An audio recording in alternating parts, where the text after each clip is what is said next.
Good morning, everyone. How are you doing? Great. All right. If you have any friends who you think want to be at GovTech that aren't here right now, please text them and say, hey, get over here because we're going to have one of the most powerful conversations of the entire INC right here, right now. My name is Christopher Life. I'm the host of the INC. I'm really excited to be joined with this amazing panel. As you've heard me mention maybe a couple times from stage, the conversation around upgrading our governance needs to move beyond just thinking about policy reform and also thinking about technological innovation and technological development and the relationship between policy reform and technological innovation. We have an incredible panel of experts working in the field currently, and I would love each of you to please start by introducing yourself, a little bit about your background so we know who's on the stage, and then start with getting into the dialogue on why we want to think about the technological upgrade of governance when we think about reform and not only thinking about policy. Go for it. All right, I'll start. My name is Amelia Powers-Gardner. I am a current elected official, county commissioner in Utah County, Utah.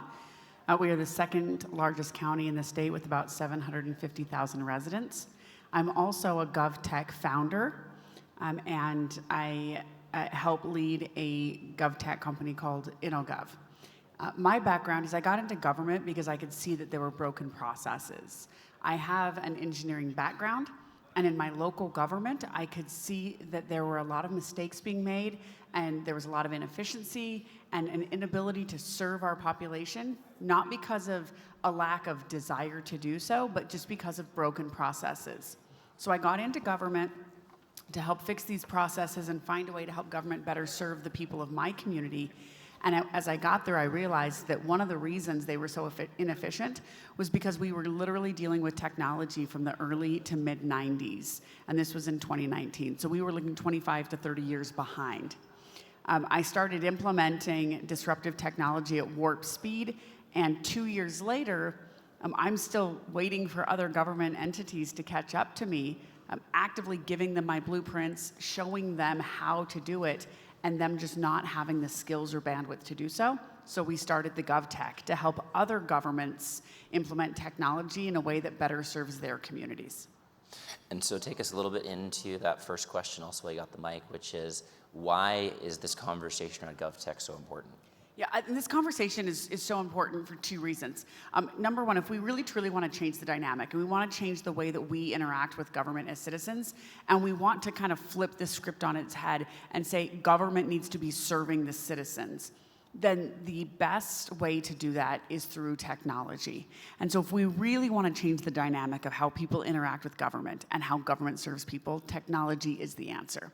The second part of that is the technology revolution is here. We use technology for everything, and government will eventually adopt that technology because they have no choice. As the boomer generation workers retire, there aren't enough Gen X and millennials and Gen Z to replace them. So we're gonna have no option but to adopt technology to become more efficient so that we can serve the citizens with less employees. And we want to do that in a way that protects sovereignty and privacy and ensures that our citizens can have trust in the government. So the more we lean in and the more we're proactive about this process, then we can design how it happens. And that is critical to our children's future. Awesome. Thank you, Amelia. And we can keep it kind of high level in these talking points as we go, because the next pass we're going to get into specific innovation. So go ahead and introduce yourself and tell us why you think GovTech is so important right now. Hey, my name's Henry Lai. I'm the founder of Panelists. Our company has a mission to build a more participatory government, more participatory democracy by starting with making government information more accessible and creating better informed voters. Our vision is to create a network based on civic data where citizens, governments, and organizations can engage together. So not a social network, but a civic network. And so I think technology, GovTech is so important right now because it's a way to just bring in more people to be participatory, to access more people, to give them the tools to engage with their government. Like right now, if you think about how do you actually engage with your government, a lot of times people will ask you, call your senator, call your governor, or send an email to an email, and it just gets sent out into the ether, and you don't have any feedback as to how they respond to that and whether they hear your voice. So I think with technology, we can create more of a two-way street between citizens and their government. Thanks, Henry. Fernanda? Hi, my name is Fernanda Ibarra, and I represent the Coventina Foundation. And Coventina Foundation works on the realms of decentralized computing and regenerative economies. And we represent a technology called Holochain. And we've been working for quite a while in implementing things that and helping applications develop in all realms of coordination at scale. We believe that it's one of the major things of the crisis is how we deal with the crisis, and that it needs to happen in a different way, that we need an explosion of new social forms, new patterns of how we organize ourselves that are immune to corruption, that are immune to concentration of power, and the dysfunctional architectures of control and manipulation. We have one tag that we say, in flow, we trust. So we say in flow, we trust because for us, flow is how living systems operate, is how you create harmony. If you have healthy patterns of flow, you have healthy systems. So what are the flows that need to be seen so that we have that coordination at scale? How are the flows that need to be able to be shaped? So things, incentives, feedback loops, things that then will enable for that coordination at scale to happen. Thank you, Fernanda. Samuel? Hi, my name is Samuel Anderson. I'm the founder of GovGlance, which is a citizen's tool for accessing government news and information. Our mission is to aggregate all government information from federal, state, to local levels across all branches and across all government agencies and international as well. And that's actually an important part of the vision because we want to create essentially the master resource so everyone can be as informed as possible. And I truly believe that the greatest, power on the planet, it's not even necessarily like, there's a lot of talk about AI is going to revolutionize everything, but the collective brain power and creativity of the people on this planet, if we can give people easy access to information, problems will be solved. And that's really our mission, is to create that direct pipeline that never really existed. I mean, as we talk about technology changing things, technology is really everything in giving people more power these days. 30, 40 years ago, before the internet, you had to rely on a newspaper or, the news media on TV. Your only other alternative would be to go down to the Capitol yourself and sit in on things. But fortunately, we have reporters who report on things. But now with the internet, there's no reason why when government actions are happening that everyone can't get notified when things are happening, so people can then go and discuss or engage with their representatives and give their opinions and have the people's voice be heard. So that's really our mission, is transparency, and that is just going to be such a great foundation. It's great to hear other people like Henry working on these issues, and I'm really optimistic that we can create a more transparent world, and through that we'll see reform and changes in government happen as more people become engaged. Thank you very much. Thank you. Thank you all for your work in this space. I'm a big fan of GovTech and not directly participate in it, so I really appreciate those who are taking this on with real stewardship and purpose and mission. So that was a really good high-level pass on kind of some of the broad strokes on why this matters. Now I want to do almost the opposite and go pretty deep into the weeds, not so deep as a technology standpoint, but kind of give us some really specific examples of GovTech projects you're working on or that you know about. What are they? How do they function? And what is the impact that they're either intending to have or that you're seeing them actually having? I'll start. Most of you know about the marriage license system that I built in late 2019, early 2020, prior to COVID. And one of the things that I think is crazy in the world of government is this idea that two consenting adults have to take a day off work before their wedding to go down to a government building and get a permission slip to get married, known as a marriage license, and then after that a marriage certificate. And so I created an entire licensing system. We utilize it for marriage licenses in Utah County, but it can be used for any licensing system. And we utilize your cell phone, and we verify your identity using you taking a photo of your government-issued ID, a quick facial scan to ensure that the two match. We don't keep any of that information. We're merely looking for the approval, and once we have the approval, you can move on. And you can utilize this. You could utilize this to get a fishing license. You could utilize it across the board as a way of doing remote verification. And across the board, this could be used for vital statistics. If a mom has a child turning 5 years old and they need to go to school and the school asks for a copy of the birth certificate, she shouldn't have to get in her car and drive and find parking and get out and get in a building. Just give us your IDs so we can see that you're the parent of this child. Let's issue you that birth certificate so you can give it to the school. The other part of that is this idea of like paper credentials. The reason the mother got a birth certificate for that 5-year-old when that child was born, but why does she need that paper credential and why can't she find it? Well, probably because she's probably moved 3 times since that child was born and she doesn't know where that birth certificate is. And the idea that in order to get a copy of your own identity document, you have to go and ask a government entity permission is crazy. It's like, it's your birth certificate. It proves your birth. But to get a copy of it, you have to go to a government building and ask them to give you a copy of your birth certificate. So utilizing blockchain technology and registration of a hash, we could create verifiable digital credentials. That's also something we've done in Utah. We have a marriage certificates are verifiable digital credentials, and this gives you the ability to have access to a digital document that is harder to forge than a paper document, but it's way more convenient. And so this is really where we need to go. And I would say a third example of something that we're doing that people can do is we're utilizing technology to do our CHA, our community health assessment. As a county commissioner, I set the budgets, and I'm on the Board of Health, and I set the budget for the health department. And we don't have enough money to do all the things. So I want to make sure that we're spending our money in a way that better serves our community. And our community is going to have very different needs than your community because we have different demographics.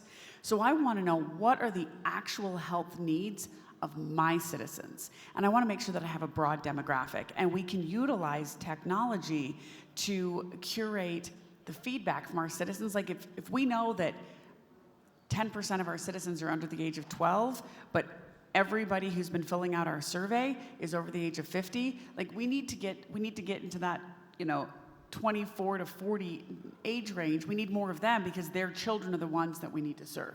And so we've been able to utilize technology to implement a community health needs assessment at about a third of the cost that is significantly more representative of our citizens. And that's invaluable. I love how practical your solutions are on how they practically impact people's lives to increase convenience and engagement in the political process. In that whole share, you didn't use the term Web3 or blockchain. Was that intentional, or do you want to just unpack that for a quick moment? Yeah, and that was intentional because there's so many people that kind of have a negative connotation around that, and there's this idea that Web3 is just kind of a flashy word that won't matter, and there's a lot of people that only equate blockchain with crypto, and they also think of scams. What a lot of people don't realize is that Web3 and blockchain is a technology for the future. I oftentimes have to explain, particularly to other government entities, when I say the word blockchain and they go, well, what does crypto have to do with this? And I have to explain to them that Web3 and blockchain is a technology like the internet. And crypto is one utilization of that technology, like email. So when I say the word internet, you don't automatically think of email. And we're just not quite there as a society yet when it comes to disruptive technologies like blockchain and Web3. So I oftentimes avoid those words when talking about GovTech, solely so that I don't get pigeonholed into that, oh, this is a fad, this is a flash in the pan, this is crypto, or this will be associated with scams. Well, you're certainly utilizing Web3 blockchain solutions in a very Absolutely. innovative way and Yes. not flashing that. Yes. Nice, great. Henry. So yeah, I'd like to talk a little bit about like transparency and some of the cool tools that I've seen being created for that, specifically on the local level. There's a company called Cloverleaf AI that is actually Colorado-based that is using AI to analyze city council meeting minutes and being able to like make that easily searchable and easily digestible. And that just goes to create more data for us as like or I know like me and Samuel, we consider ourselves data companies because we're taking that data and making that more accessible to citizens and organizations. So I think that's really cool. And one part of that is having some sort of data policy. This is like a lack that haven't seen yet in government, which is like an overall data policy that can really create standards for transparency and for other organizations outside of the government to interact with that data, and then also within the government as well. And then another thing I'd like to point out is, I don't know if you guys are familiar with Podemos in Spain. It was a political party that was founded in 2014, and by 2015, they had won 20% of the seats in the Spanish parliament, I guess. And so I think it's really relevant to the conversations that are going on here with the INC, because it's an example of how this political party can really gain traction. Oh, and they have a big technological focus. They use a lot of technological tools for intra-party voting, for organizing, and for decision making. So it's really exciting to look at them as a model of how a movement can form and really take fire and make big impact. Awesome, thank you. Well, two examples that I can think about right now is like one is Estonia, because Estonia already manages the digital identity in a cryptographic technology where they can then manage the government processes and the citizens' management. And it is not a blockchain, it's a blockchain-y, but it's more similar to holochain in the sense that it doesn't have tokens, no stake, no consensus, no gas fees. It's more like ensuring that the information cannot be tampered with. And I find that really interesting that they are creating the incentives and saying to people, you know, like here's your data, you don't have to be constantly feeding it again and again and again and again. And we will be able to then give you the means to be able to update your data. But if we need more from you, we even pay you, we'll reward you to be able for you to spend the time to update your data. So they're really changing the ways in which they're engaging with citizens that I feel like it's a very interesting pattern and case to look at, because it's small countries, so we can have in more like rapid feedback loops on what is that is happening and how this is actually enabling more efficiency within the government, and what is how does it help the citizens. And the other technology is one that does not exist, but that we would, Holochain would love to participate in something like this, which would be like a voting accountability app. So, you know, what happens after voting happens is like the thing you hear is like, it was stolen, you know, like constantly. I mean, when have you not heard it was stolen? So it's like, how are we going to keep governance accountable? How do we know that it was within integrity? What do we know what happened? So what if there would be volunteers that would go into the state ballots and they would stand there and you vote, and then they go with an iPad and they say, would you verify your vote again? And it's a simple tech. It's like you put like QR codes, you verify an identity, then you go, you vote, and that's it. It's not to be tampered with. It's like data integrity. It's super lightweight. It doesn't have fees on gas fees, and that's it. Super simple. So I feel like I figured that's something that would help in small ways, right? It's like changing small flows, not always the biggest flows, but the small flows can then change a whole range of different things. Yeah, when it comes to data, when building GovGlance and looking at what data was available, probably the best thing I've seen was Open States, which was created to get all of the state legislative information. Every state, will publish their information differently, so it is a big task to get all that information. And the Open States team, which was really small in the beginning and also had a lot of community people, I think that helped them with their cause, got all this data using web scraping technology to make that data easily accessible.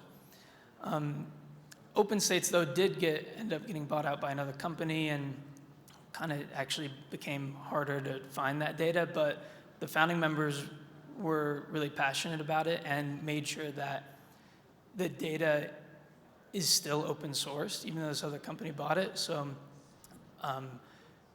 open source, I think, is a big part of this. And there's another website out there, Court Listener, which is really great for getting state level court activity, which is another thing that's like hard to find. So, and what we're trying to do is fill in the other gaps, because government is so big. It's like there's so much more out there. So everyone focusing on their own areas and making it easily accessible, like eventually, that's what makes me so optimistic, is that everyone working together and open sourcing and sharing and working together with the data, we will eventually have that full picture of everything going on from all levels of government. But yeah, those are some of the best things I've seen. And with GovGlance, we're working on making web scraping, web crawling technology to get all that data out there and also share that with other developers and people wanting to create similar things. Thank you, Samuel. I'll share one example. We have a partner, Othello. CEO Matthew Markman was going to be here on this panel, but he wasn't able to travel last minute for family reasons. And what Othello does is has a fairly sophisticated polling system that allows you to express your sentiment on a particular policy position from low, medium, high, and an elected official or a candidate or a government agency can deploy this technology to be able to verify where the consensus is in their communities. And it shows not only what people are interested in, but it shows the areas that have the highest degree of consensus and the highest degree of polarization. And at the end of it, you then rate how important each of those topics is to you. So the first pass is your level of alignment on a particular topic, and then your second pass is how important that respective topic is to you. That creates more sophisticated data, so you really know where the hot topics are, where there's a high degree of alignment around things that people really care about, or maybe a lot of polarization on a topic, but people don't actually care that much about it, so it's not actually that big of a deal. And it helps governments be able to realize where the center of gravity is on the prioritization. And we're proud to announce our partnership with Othello. And so we've created an engagement. It's a survey. Engagement's a little bit more of a technical term, called Creating a United Independent Platform. And so if you haven't already, we have a QR code at the United Independence Lounge that says, step forward and help to participate. It's a 40-question survey that you can then answer your level of alignment. And we are actually utilizing this GovTech at this conference in real time, both to be able to give all of you experience in getting more involved and bring your voice forward, and also to start to use the technology to reveal the center of gravity on policy issues within this growing U.S. independent movement, with a focus on looking at improving the quality of governance as a policy priority. So that's our partnership with Othello. We hope you engage with it. So if you've been in the room when I've gotten kind of the mic and started kind of getting real excited, you've heard me talking about government transparency, accountability, and participation. And I've used the adjectives hyper-transparency, firm accountability, and deeply empowered citizen participation. So to me, these are the pillars of the future of a healthy republic, a healthy government, and in some ways the medicines that help to heal our sick republic and to repair the broken trust between public institutions and citizenry. Can you talk about, in maybe take the conversation into those specific corridors? They've already been broached, but we'll go a bit deeper. Maybe pick one or hit a little bit on all three. How do you see government technology creating radical impact in improving transparency, accountability, and/or participation? And if you will, what do you imagine the impact to society being of that occurring? Yeah, I think that's a great question, particularly when you look at like the participatory environment of this. I think a good example of that I talked about is this community health needs assessment. Oftentimes, the people that need public health assistance are not the ones who have the time to go and fill out the survey.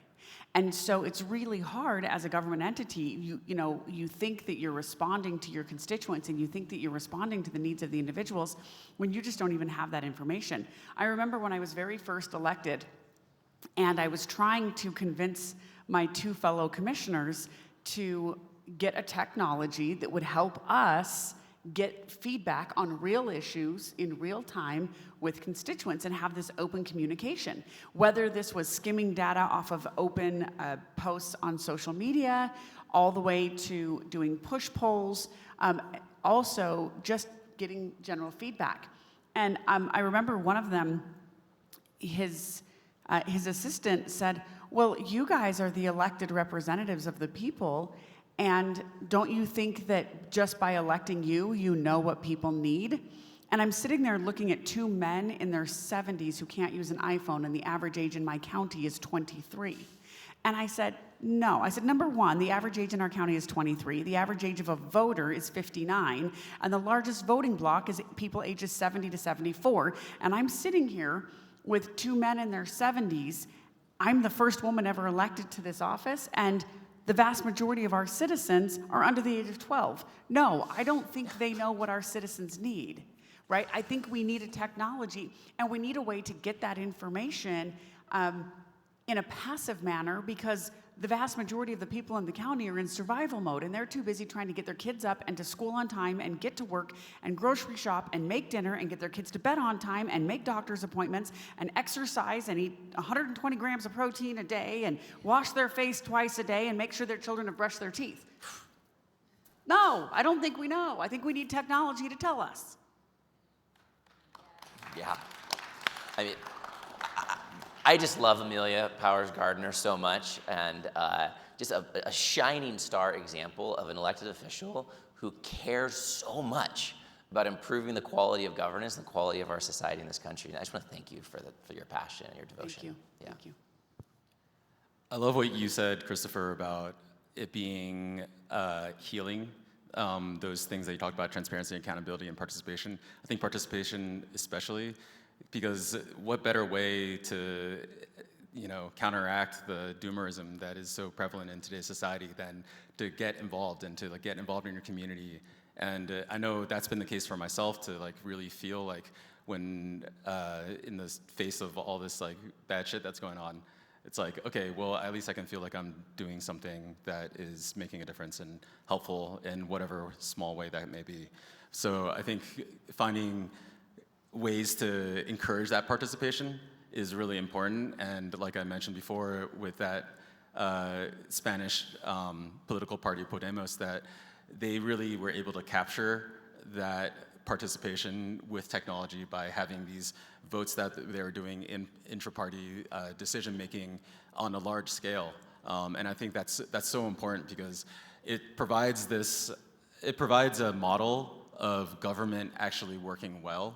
And I think that is such a key thing for increasing participation and making it feel like you can actually make a difference.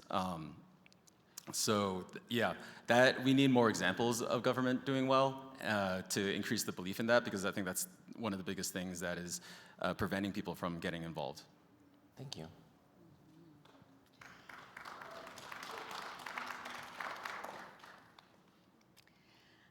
I live in Maui, and a year ago there was a big fire, and we lost the town of Lahaina. And I've been close to social service workers since then. One of them lives in my house, and she can't really help her people, because she spends most of the time putting data of the different profiles of the different people in a system that is very broken. She spends massive amount of time dealing with the technology instead of helping the people. And as you said, the government doesn't know what they need. It's so foreign to them. And then they put into social workers a technology that, without knowing any of what's happening locally. And she's proficient with technology, and even so, she has like these big blockages.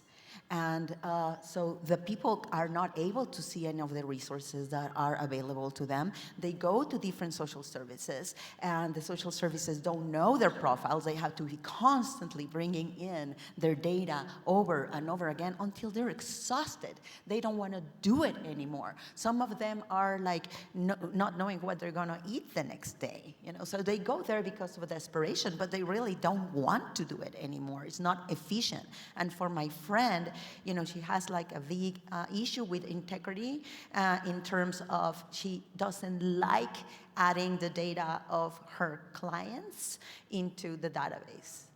She does not trust.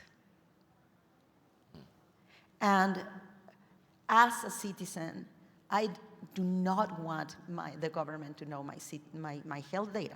No way. No, thank you. How am I going to trust them when they've been spending, and also corporations are spending massive amounts of time and human ingenuity and capital in creating these machines of surveillance and control and killing machines? No. So I feel that really civic tech has to be in parallel with GovTech. I feel that there has to be an interface where I can trust that I can give my data to people that I would feel that they do have my best interest in mind, that then would provide a certain interface. Or perhaps with the government saying, yes, I'm able to say Fernanda has blah, but don't give my name. You don't know me, I'm invisible to you. I'm just a number, a data, or something. So I think the implications are really, really large as well, because the thing that we're not seeing with technology is that we keep having very narrow goals. And the orientation of technology is as important, because it really determines how we live our lives. How do we behave? And so it has to come back into saying, what are really our goals as society, and how can the government meet them, not only in the immediate of solving the problems for the people that are most needs, but also in long term, and also in consideration of planetary boundaries. So that's why we have to be careful with AI, and that's why we have to be careful with blockchain, and that's why because the implications to the planet of losing the support systems of Earth.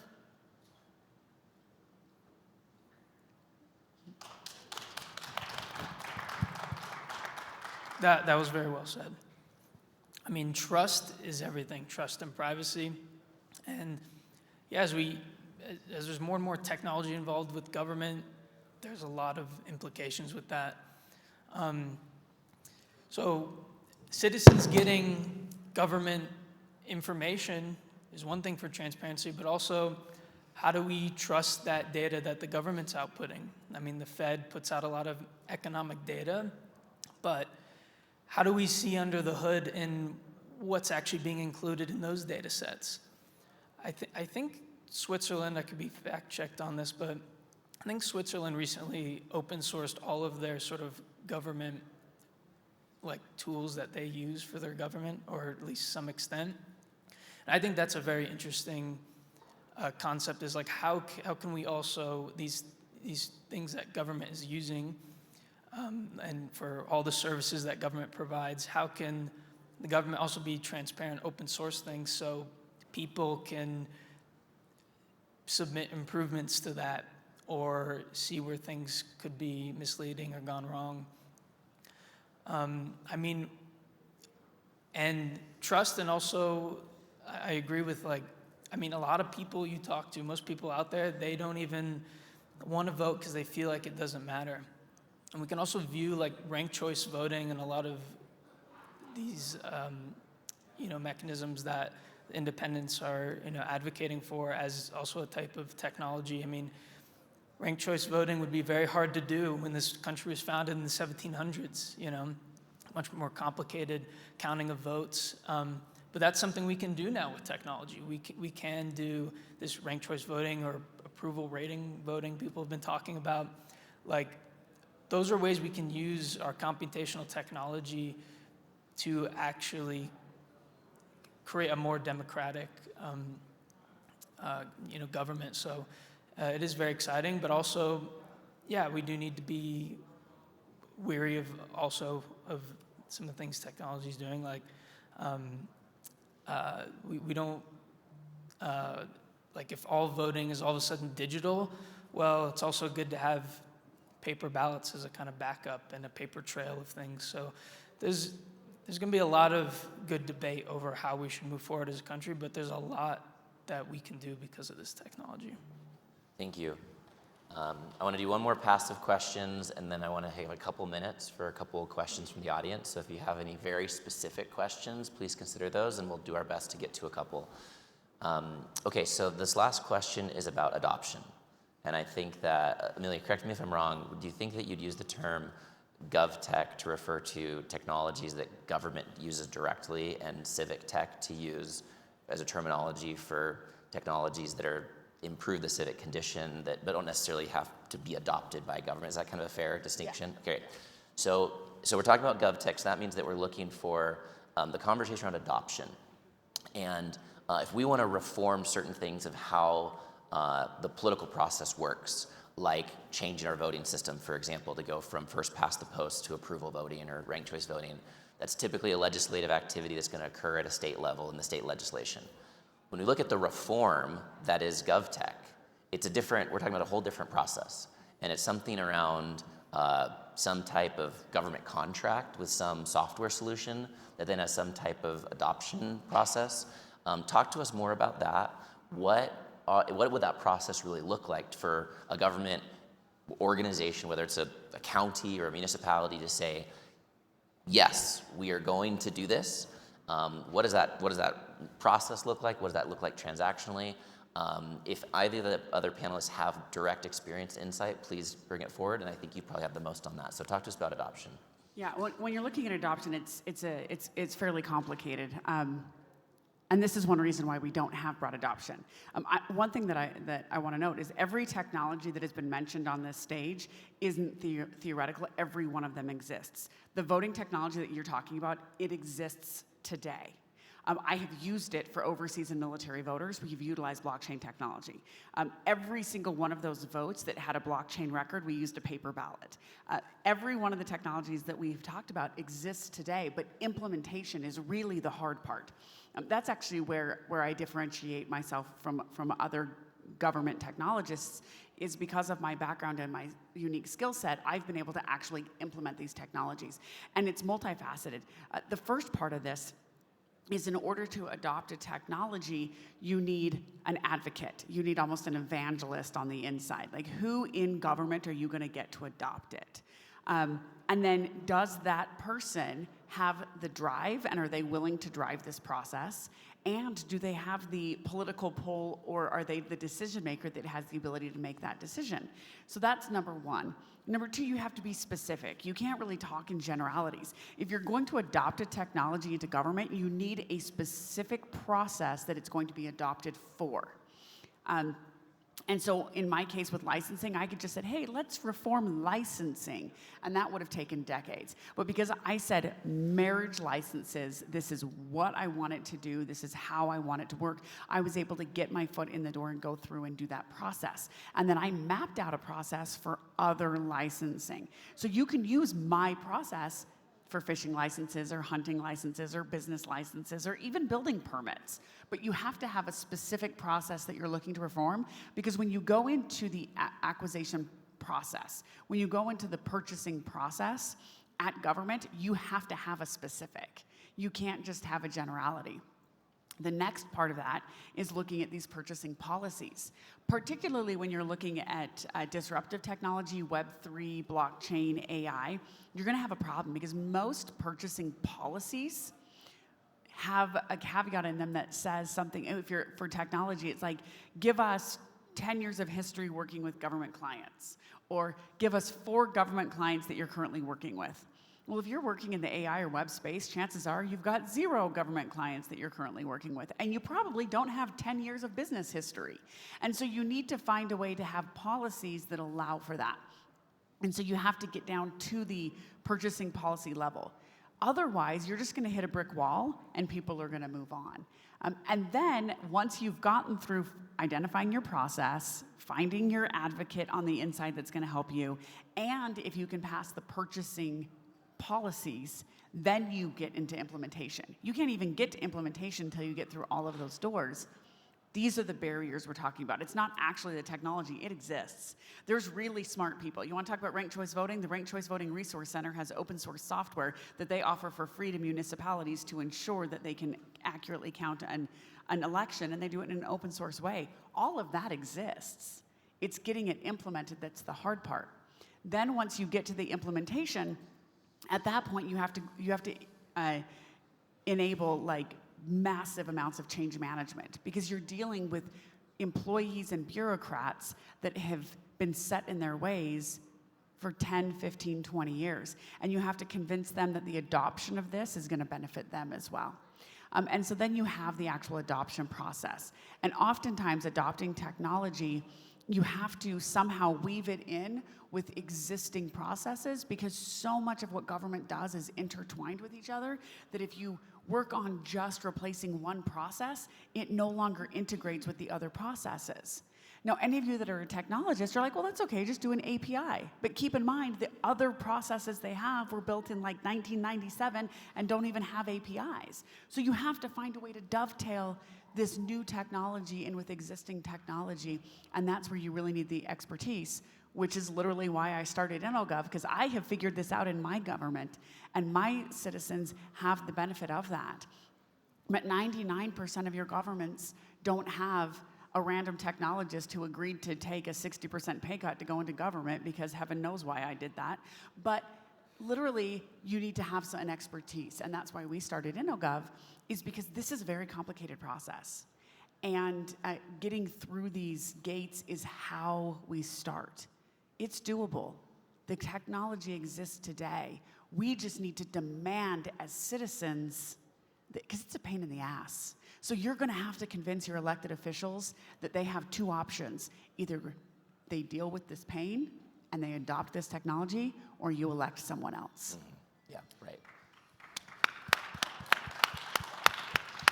I'll just say, as the founder of a startup that's in this space, you just made a good reason for me to get out of the space. But also on a high level, I think one thing that is important to look at is like, and we talked about this backstage, is that local is a great place to start. Trying to affect change on a large scale. Of course, just like all activism, we need it from all directions, all sides, top down, bottom up. But local is a really important place where you can get a lot of these technologies adopted. Absolutely. Well, I'm fascinated with what you're sharing. Is it hot? Working? Give her a mic. Oh, yeah, keep Switch it back. Switch it back. Okay, there you go. It has a specific imprints, people, with what you're sharing. And I'm wondering about the marriage licenses. I think it's great. It's like you find something, then you know everything, every process, you enter. How did that work? And what is the feedback loops? Like, hey, because once you're successful, right, this is a victory.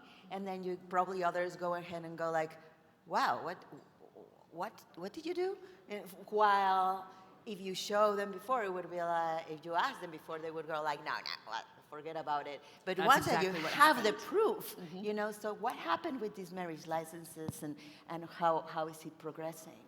So we have done over 60,000 now. We make about $1 million a year, because almost everybody in the state uses our system, and they don't go to their own county because it's a pain. right? And we now have other counties that are starting to adopt it. We have one that has successfully adopted a system very similar to it, and we have others that have hybrid systems. But we're forcing other local government entities to react because we're taking all of their revenue because their citizens are getting their marriage licenses from us because it's so easy and convenient. so good. But you're exactly right. When I first said this is what I was going to do, there's 29 counties in Utah, 29 county clerks, and 28 of them told me that it was a solution looking for a problem and it wasn't necessary. And then 6 weeks later, the world shut down, and they literally put signs on their locked office doors that said, if you need a marriage license, go to utahcounty.gov. And they were sending their citizens to my website to solve the problem. So this is phenomenal. Thank you so much. We're gonna wind down here, but we'll see if we have a moment for a question. What I want to highlight is that one of the very last pieces you meant around demand and how when we think, like for us as a growing U.S. independent movement, you may or may not be a technologist, you may not be involved with selling a technology to a government agency, but if you picked up what she was saying, you still have a direct role in this process as we build a national movement and a national narrative and a national demand for improving the quality of technology that makes our government more transparent, accountable, and participatory, then we get to tell the candidates that we're only going to vote for you if you're into this.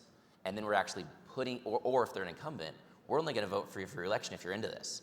And so we have the power through this electoral accountability process and voting to be able to determine what the priorities are of our elected officials and how willing they are going to be able to go through the process, because it could cost them their election because they could have a significant constituency who is saying, this really matters to us, and we're talking to our community members, and we are only going to vote for you to get re-election if you commit to these GovTech optimizations. And so I just want to remember that the power is in our hands to be able to drive the upgrade of technology in government. And InnoGov is more than happy to partner with the Independent National Convention and with you, Christopher, and say, if you've got a candidate and they want to do this but they don't know how, if they don't happen to have the expertise and background that I've got, InnoGov will partner with the INC and we'll educate your candidates, and if they get elected, we will help them implement it. Fantastic. Let's do it.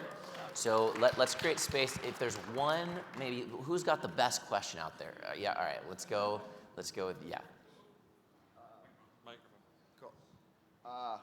Hey everyone, you might not know me yet. My name is Juicy Life. I encourage you to reach out to me after this because there's a bigger dialogue here. I have 3 questions and I just want to presence them. Presence them. Great. Because this is in service to evolution, and evolution is about horizontal gene transfer to support the adaptation and evolution. And so these ideas are for life and for all of us to work with.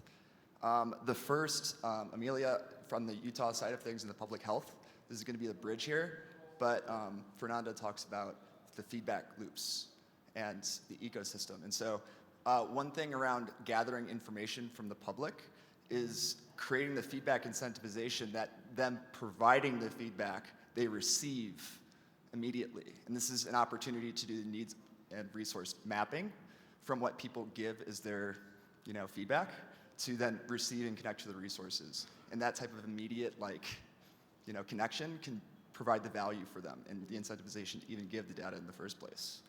And the other part of that is around the easy input of data and making it easy for people. And so we're in a modern age where we can actually use our phones and audio recording to be able to make the input of this information easier for people and say, hey, you have a question around what is working for you around your public health in your community. Instead of people having to type that out, which takes work, press the button, record the audio, send it. And then the cool part about that is you can use transcription, put that to AI, and then harvest the collective information to give you better texture and information about what your community is actually saying. And it gives the voice to the people, which is something that was very much said from the majority of the talks the other day. And then the last thing is the web scraping piece. I encourage you to also think about the other end of not just scraping the data, but actually using those types of tools to interact with the site, to connect with the people who are on those types of sites, like Facebook and other organizations, so that you can create, again, that feedback loop of receiving the information and engaging with. Because those networks already exist and we can leverage what already exists. So that's perfect. So we're gonna that's perfect. Let's call it there, and we're actually gonna just call that an audience contribution as opposed to a question, and that's great. Thank you. That was solid. Yeah. So, but I do really appreciate that. So as we're winding down here, I want to take this moment to let everybody know that we have gamified the INC today, and we have Quest. I don't know if the QR codes are available, if I've got somebody backstage who has that QR code handy, but there's QR codes around the event, and there's little signs out on the tables that say start your Quest here, and we actually have utilized this technology called Quest to be able to gamify your experience today. And so you get a point for going to a workshop. Here they are. You get a point for buying a meal at the INC Cafe, because that helps us. You get a point for talking to some of our key partners. And so if you want to play this game, you can scan one of these QR codes, get into the Quest app.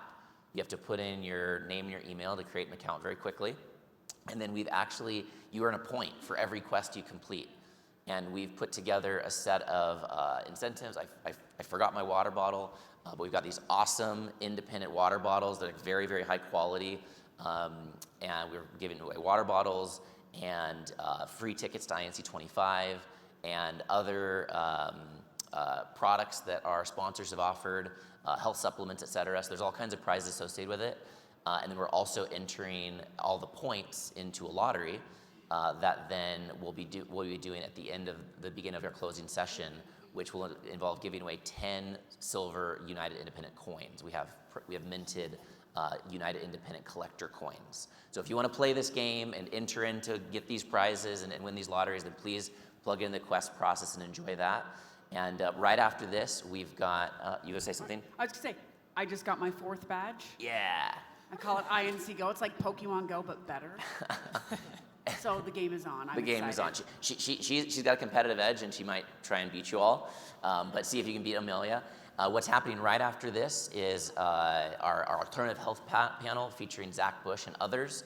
I believe that we have a primary reformed panel, if I'm not mistaken, on our forum stage right now. Going to give one more round of applause for our GovTech panelists.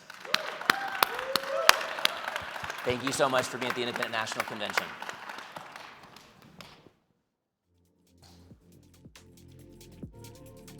Yeah, man, good to meet